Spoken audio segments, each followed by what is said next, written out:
Welcome to the AI Branding Podcast, where we talk everything branding, content, marketing, and the specific use of AI to make all of those tasks more practical.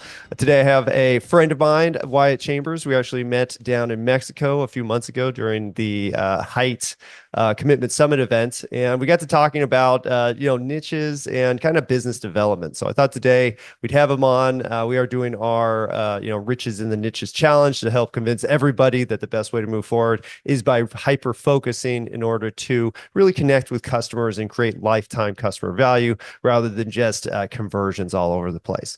So welcome, Wyatt. Good morning. It's good to see you, Mark. You too. Yeah. I love how we were chatting before, and you actually kind of followed the cycle that I usually recommend to people, where it's like, hey, when you have a business, like that's great, keep refining the business, but eventually, if you could, narrow it down, you'll start to get a lot more scalable and profitable, which it sounds like you're going through right now. Yeah, it's been a journey of about 17 years, 16, 17 Really? years. And actually the niche thing started about 3 years ago, believe it or not. Hmm. The concept came in, and I think we were niching down or thinking about that in product focus, but not actually the direction towards, hey, we're going to serve this market. And now we have found that market and have been building up on how we roll that out, and just the needed relationships, and how the market has changed. Oh, well, I love how you said it's 3 years, because a lot of people think when they do, like, okay, I'm gonna niche, like I gotta kill the old business and then I gotta bring this one online instantly. And I was like, no, you could just take your time. It's not a big deal. Yeah, no, it doesn't work that way, especially when you have, it's not just the business model, it's the people, it's your culture. It's, hey, when you're running the ship, so to speak, you have a mission and a vision. And, people, I would say, don't always see the new vision, so they get off the bus, and that's okay. Mhm. I think that, we never want to think that when we're running the ship, or running our business, that people are going to be with you indefinitely. That's just not the case. And when they see you change, I mean, that's one thing that you need to be as a leader, is somebody that's going to change. And I'm just thinking about with AI branding and the academy you got. Look how much AI has changed in the last 2 years. Oh, Last 2 years. I mean, it's just incredible the rate that things are changing. And for any CEO or anybody that's running in the marketing space, wild ride. You gotta. That's one of the reasons why I'm on the podcast, is I want to stay close as I can to thought leaders like yourself, Mark, and ones that are really leading the way with, okay, how do you take this knowledge?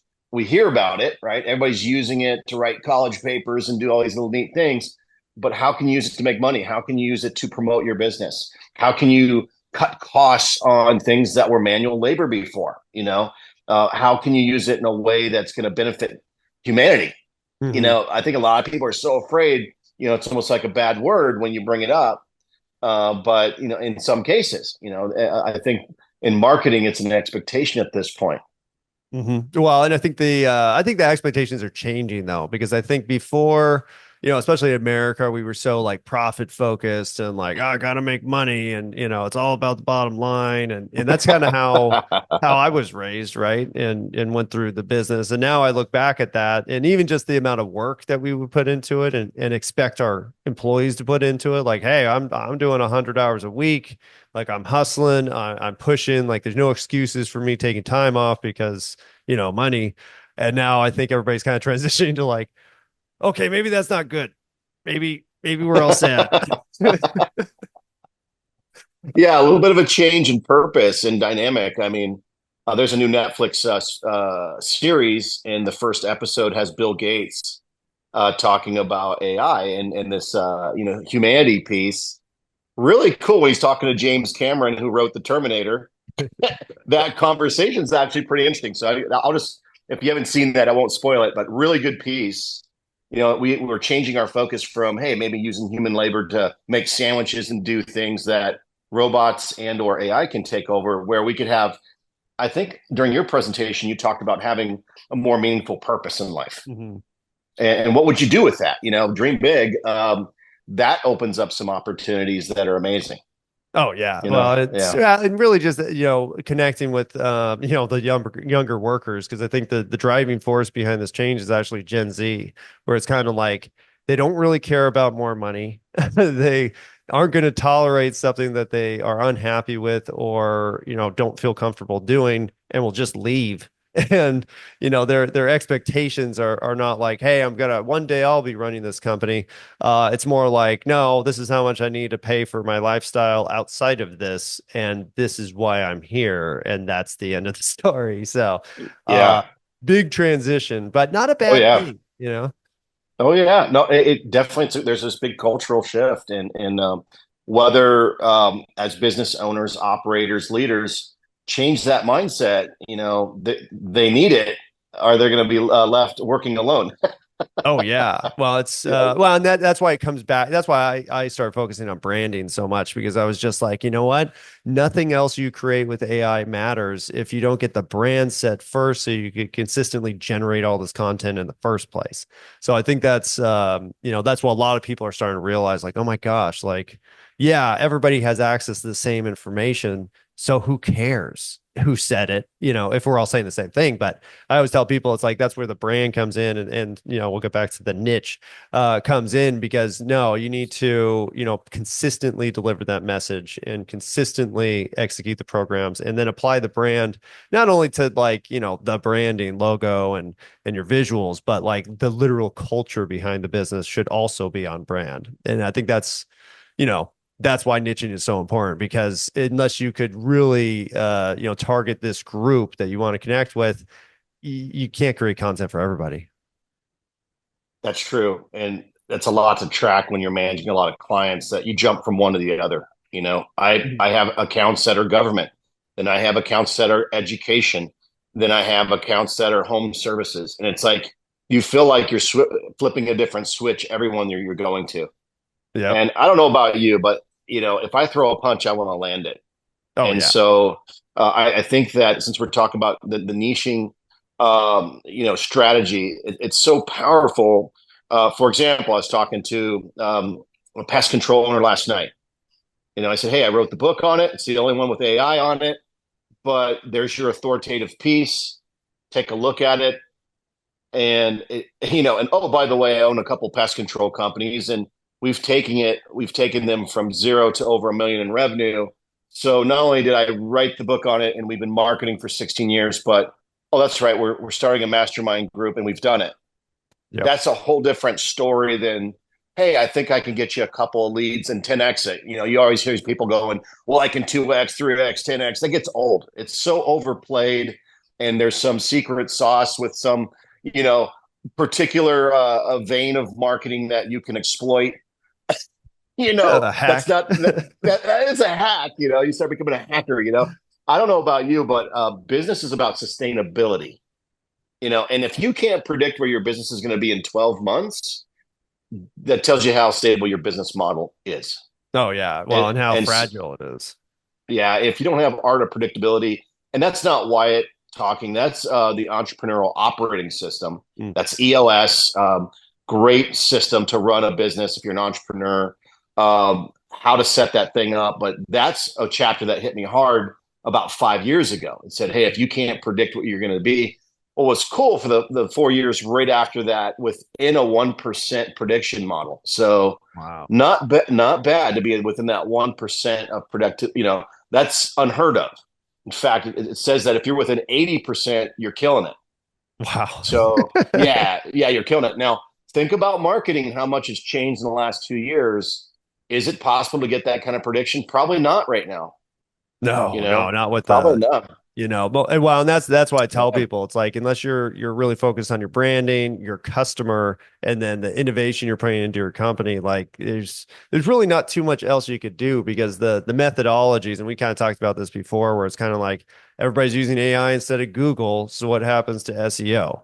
Everybody's using AI, paid media algorithms and automation. What is that going to do to ad prices? And it's kind of like, I have guys that one agency owner I met recently is shutting down his Google ad firm, because he's just like, I don't see how this is going to be viable soon, So, and that's somebody who's doing it for a living. Yeah, well, I've been in the Google game all the way before it was called Google Partners. It was called Google Agency. I'm not sure if you remember that. And, I came from a corporate background, believe it or not, at UPS. And what interested me in Google, we're going back in the time machine now 17 years or 18 years. God, it might be longer, is I saw this kid making money on Google. And what it was is all of his keywords were the part numbers and model numbers for printer cartridges. Huh. So he was cleaning up. And they were aftermarket. They were competing with HP. And I thought that was funny because you'd either go to Office Max and buy that stuff or to HP directly. And now you got this kid out there with Google now competing with the man. Yep. So we're now living in that time frame once again.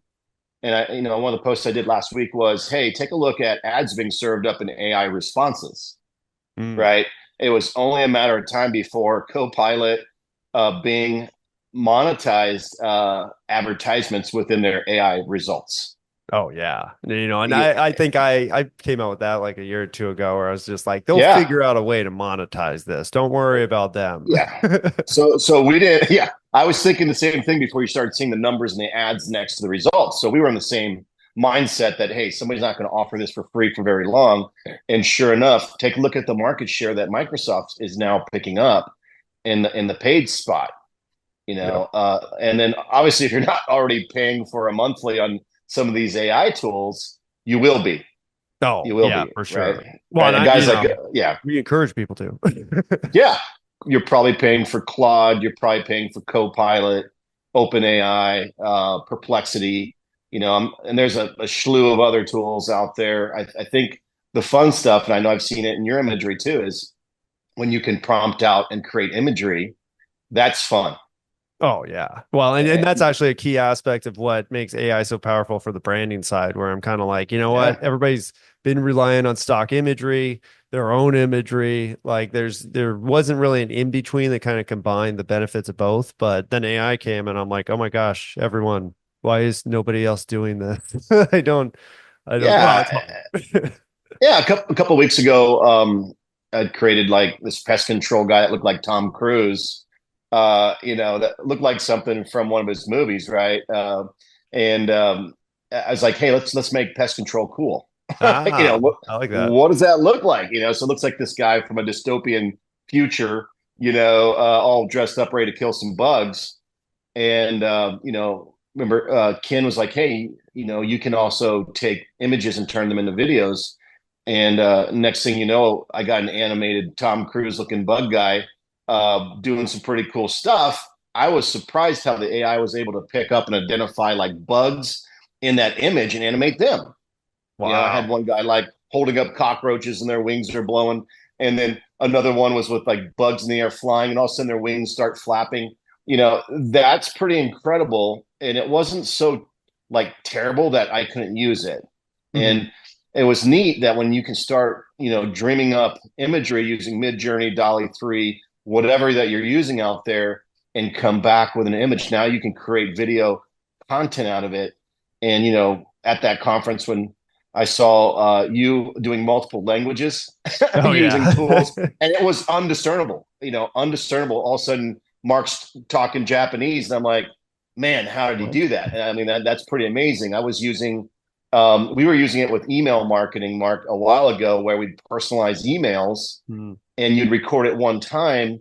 And then when somebody's name was in there, that video would change and say their name.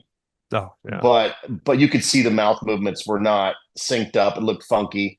Well, we're beyond that now. So that personalized outbound email marketing with videos is definitely capable now, hitting a database and using one video to say it in multiple languages and or personalize it to the user.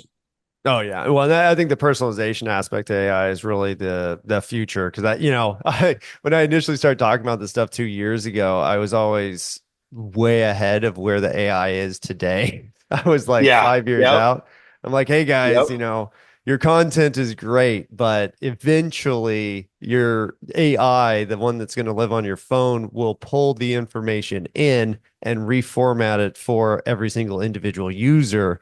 And so you being good at content or not doesn't necessarily matter because it may be 100% customized based on what they're looking to achieve.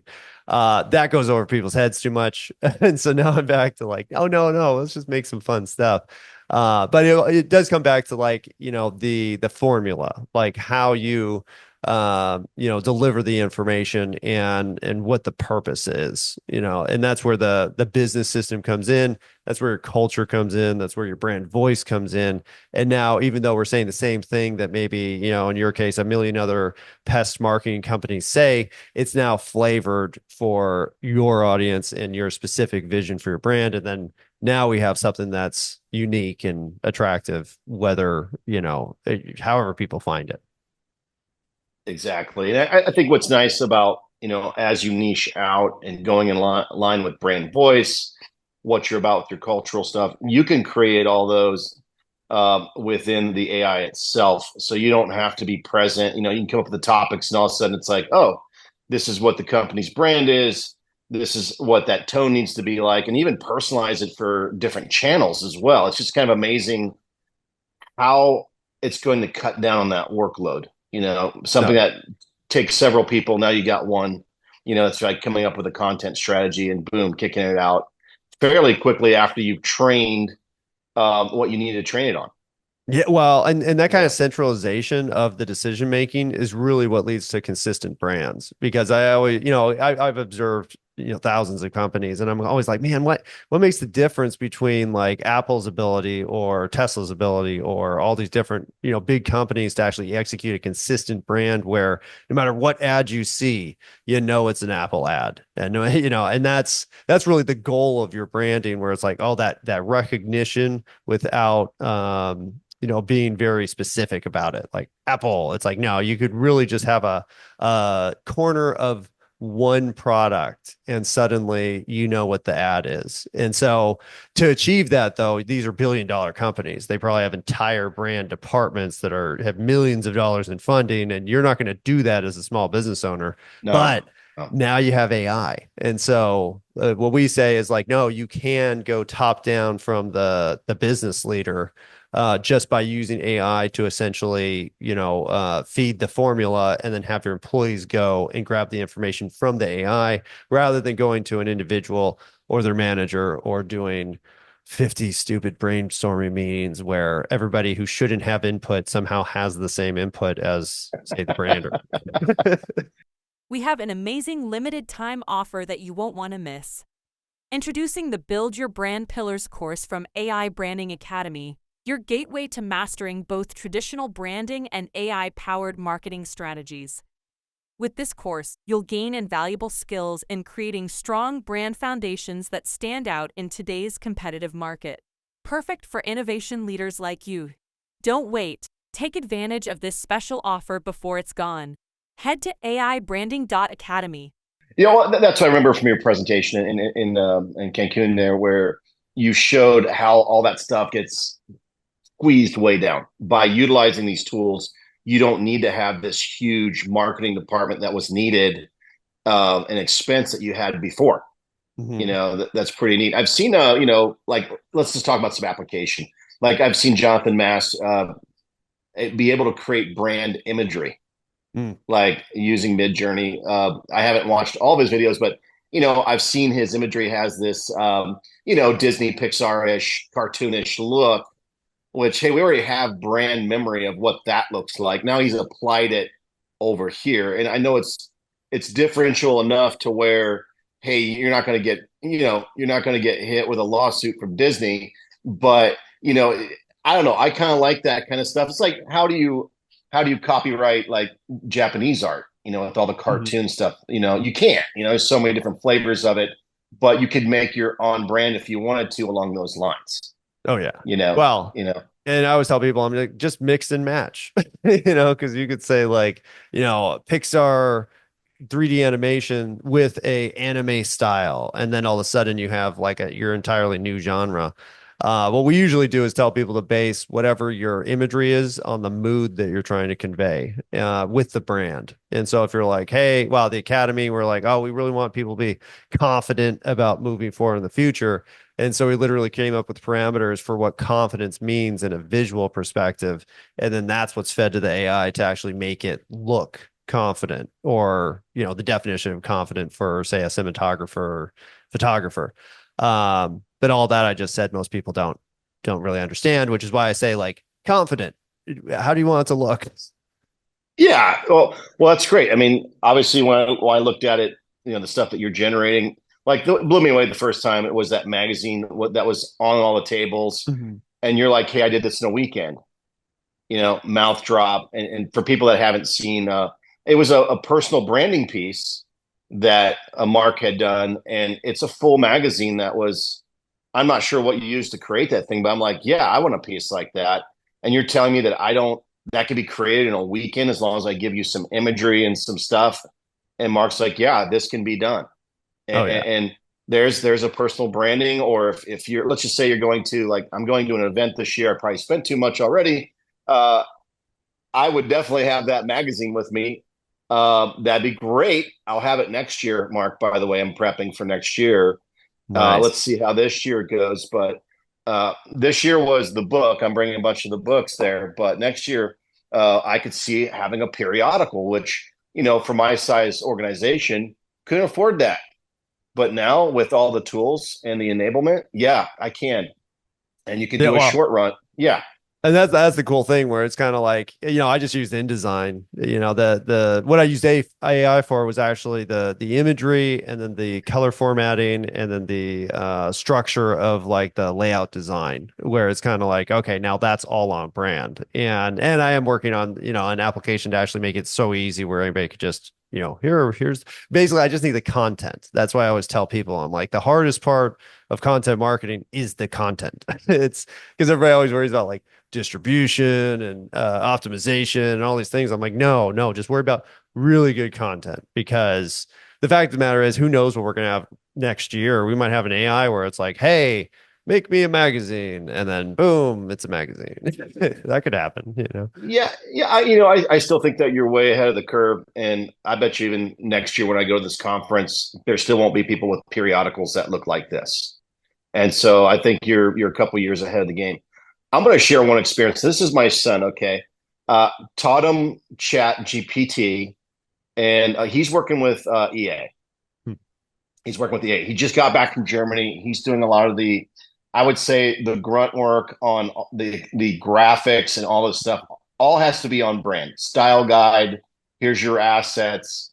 And 5,000 gamers are coming here to watch 40 teams compete in Germany in this arena. I mean, it's like the new, I would say electronic gaming is as big as the NFL to kids, right? Or to people Oh, that like easy. to game. It's massive.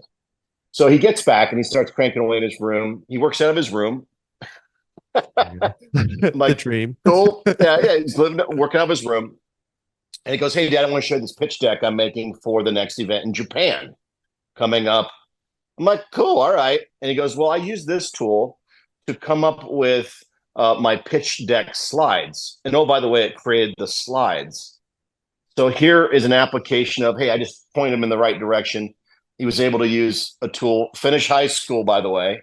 And now he's using it to create pitch decks for EA. I can't make this junk up. That's how fast this generation is learning with limited or low training. And I mean, he worked here at the agency for, like a year before I let him go because he just was too all over the place. But he learned that quick to use tools like you mentioned before. Are you using, Illustrator? Are you using Adobe Photoshop, Premiere, all the Adobe Cloud suite, and now he's using AI tools to create and help him come up with pitch deck stuff. That just kind of blew my mind. Oh yeah. Well, and that's the thing with Yeah. the new tools, and really why Mhm. the value that you have as a marketer, or say a business owner who's been around for a couple decades, is that the new generations aren't going to really understand how this stuff is put together, because the applications are becoming so easy that they don't require that understanding. So if you are older or have been in the market for a while, it's like, don't worry, you're still going to have an enormous edge over a whole bunch of these kids coming up. Not that what the kids are doing is bad or not super cool or Sure. anything. It's just like they just don't need to have the skill set that we had to acquire manually, which I think is going to be an advantage. Now, with all that said, yeah, do things faster and easier. Because even for me, I've been doing graphic design for 20 years, and I'm kind of like, I tell everybody to go to Canva. I'm like, yeah, I could show you how to use Photoshop, but even just explaining the tools is going to take me like weeks. Or here's the template on Canva. Go drop the picture into this frame and update the text, and you're done. Yeah, no, I know exactly what you're talking about. I have a couple people here at the agency that use Canva. I'm not going to go back and say, "Hey, let's go through an Adobe Suite course." There's no way. We're moving too fast. And I remember when I was building websites in Flash that were awesome. They had integrated video way ahead of its time, but you couldn't index Flash for SEO purposes, right? It was, I mean, I was loading stuff in and out of Flash that were vector, and like I had websites that were built loading things in and out that were under 100K, under Wow. 100 kilobytes. And talk about loading fast. It's because I was dealing with people that were worried about dial-up users. I can't Oh, make this stuff up. So I'm like, cool, let's just build your whole site in vector and load elements in and out, and let's go. And here we are. That's like 15 years ago. And now we're not worried. Well, we're still worried about, we I should remember be. yeah, we're still worried about speed, but, is it not about user experience? Is it not about, when we talk about, we don't want to make it look like a text site. Somebody's just going to fall off that site and not go anywhere because there's no brand associated with it. It Exactly. might get great page speeds and great SEO scoring, but you're getting no conversion because it's that bland. Yeah, well, and that's the other thing that with the wild shift that we're seeing today, where it's kind of well, it's even the use of AI. Like I put up an article about that where AI basically uses 10 times the amount of processing power and electricity as a standard Google search. So it's kind of like we threw the whole green initiative out of the situation. And now we're kind of like, you know what? Even the whole cloud concept where it's like, oh no, you're gonna store on the cloud so you could, oh, it's so convenient to access. I'm like, yeah, it's convenient for you to access our information and own our information and then charge us for our information. But don't tell me that this is better, that I can't have anything on my device that Well, I own. well, check this out, Mark. How much are you, I mean, this is a personal question. How much are you spending with cloud storage with Apple now on Oh, your phone? On your phone. I just upgraded because it's like, oh, you ran out of your 2 terabytes. I'm like, oh my gosh, like I don't even know what. I, I can't make this junk up. I see like 10 Apple charges a month, and I'm like, man, somebody's making out pretty good with this cloud concept. And Oh, what are you going to do? Download all that and put it on a drive? Just, there's some convenience, but what happens if you lose your phone? What happens if your hard drive disappears? Suddenly your life of imagery and videos is gone. yeah. Well, that's how It's they get you. it's so the guy that invented the infomercial, can't make this stuff, came to my studio about 10 years ago. And he goes, why did I have this concept?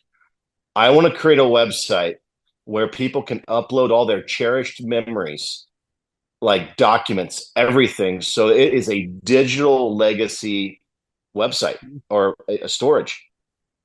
Well, we got through it. I'm like, well, basically, we're making Dropbox, but okay.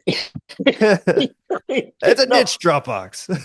but if it was marketed and branded right, that'd be worth a lot of money today. In fact, somebody is now doing that. He has since passed away, but there's now somebody that has created that, and it was an idea ahead of its time. Oh yeah. You No, know, well, but you know, now I think the yeah. big transition from all that stuff is that we have, these massive new amounts of cyber attacks where it's kind of like, yeah, you can have your data online, but how many notifications are you going to get from these big companies saying that their security was violated and all your information is stolen? And also you may lose all the data in the first place. So now I'm kind of like, Oh all yeah, right, I'm going to yeah, download now. yeah. That's a good niche to get into is cybersecurity, right? And Oh, specific. I mean, because that's coming, and when I say it's coming, it's already here. One of the biggest WordPress engines out there that I use right now. It's the largest.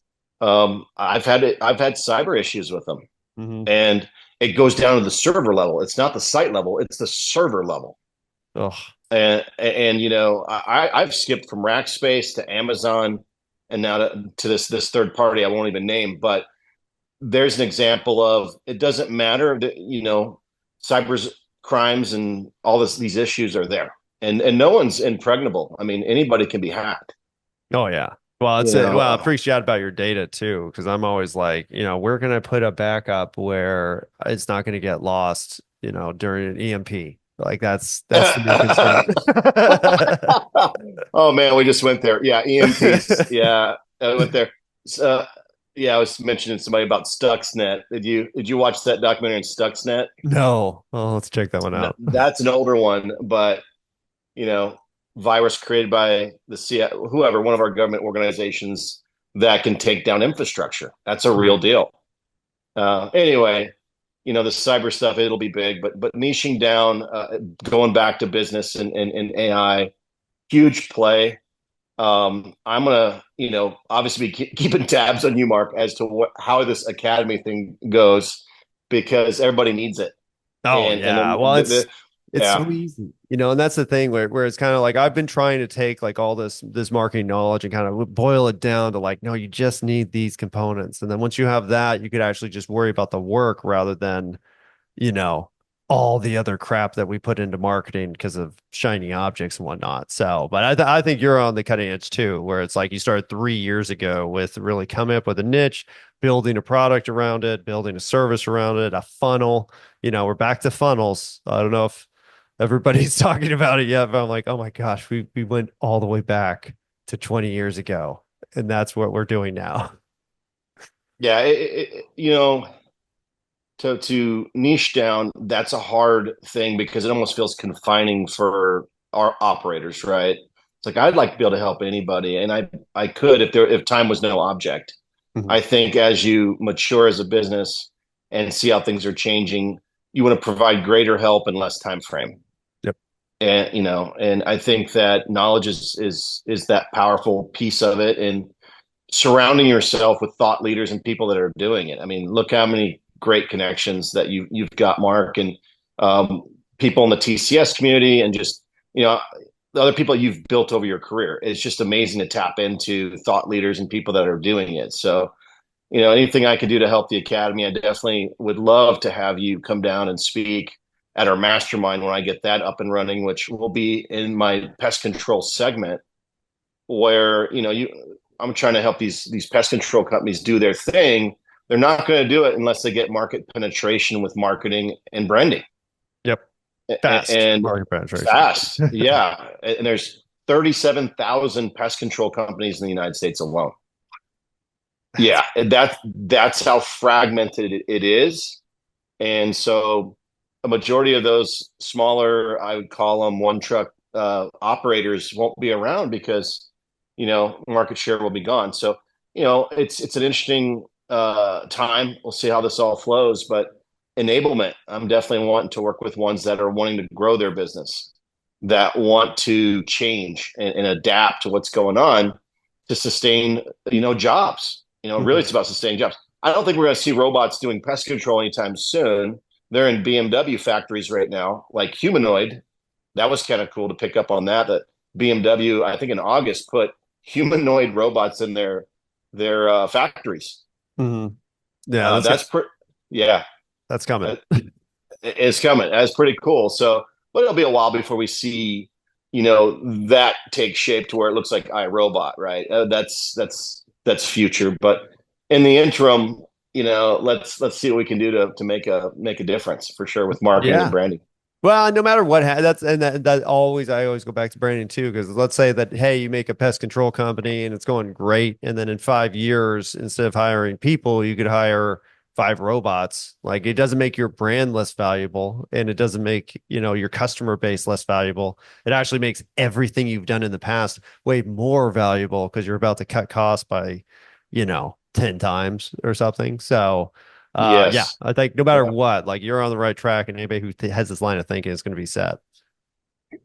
Absolutely. Well, I really like that piece that you wrote on the niching down and just what's going on with people fighting for clicks and attention, and those costs have gone up. So the best way to do it, especially when you're selling, just think about when you're selling to another client to get them in when you are the authority in that space. Mm-hmm. You know, Exactly. like I could only find one mastermind for pest control yesterday on a Google search. I asked AI, it didn't come up with any, none. That was kind of funny. I went to Perplexity, I went to OpenAI, and it didn't identify one mastermind for pest control. And then a Google search, I found one.